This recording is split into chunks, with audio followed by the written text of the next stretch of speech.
ஒரு சாதாரண விவசாய கிராமம். ஆனால் இன்று இந்த ஊர் தமிழ்நாட்டையே உலுக்கிய ஒரு சம்பவத்தின் சாட்சியாக மாறப்போகிறது. தினமும் காலை முதல் மாலை வரை முதலாளியின் காட்டில் கூலி வேலை செய்து வாழும் ஒரு சாதாரண மனிதன் முறை வீட்டில் விட்டு வைக்க மனமில்லாமல் தன் 4 வயது மகனை சுப்பையா காட்டுக்கு அழைத்துச் செல்கிறார். தென்னை மரங்களுக்கு உரம் வைத்துக் கொண்டுள்ளார்.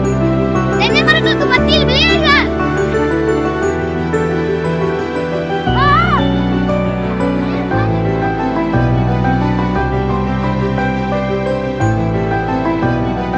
காப்பாத்துங்க காப்பாத்துங்க, ஐயோ என்னங்க அம்மாடா. மணி நேரம், பல மணி நேரம், புதிய புதிய யுக்திகள். ஆனால் குழந்தையை மீட்க முடியவில்லை. காட்டுல ஒரு 4 வயது குழந்தை போர்வெல் குழியில் விழுந்துள்ளது. நான் இப்போ களத்துல இருக்கேன். எல்லா படைகளும் வந்தாச்சு. ரெஸ்கியூ ஆபரேஷன் இன்னும் 10 நிமிஷத்துல ஸ்டார்ட் ஆகும். ஆனால் குழந்தையை மீட்க முடியவில்லை.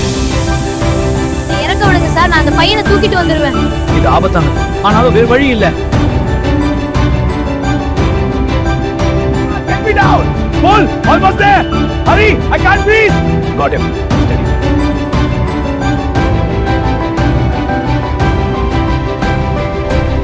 அரசு நஷ்டீடு, மருத்துவ செலவுகள் அறிவிக்கப்பட்டன. வேண்டாம், என் பையன் உயிரோடு இருக்கான், அதுதான் போதும். ஆனால் பயன்படாத போர்வெல் குழிகள் இனி ஒரு குழந்தையை விழுங்கக்கூடாது. அதை மூடாதவர் அந்த விபத்துக்கு பொறுப்பை ஏற்க வேண்டும். அரசு இன்று வரலாற்று சிறப்பு மிக்க உத்தரவை வெளியிட்டுள்ளது.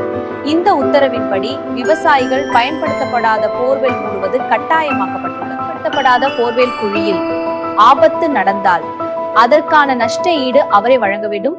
தண்டனை வழங்கப்படும். அரசு அறிவிப்பு. ஒரு தந்தையின் வலி ஒரு மாநிலத்தின் சட்டமாக மாறியது.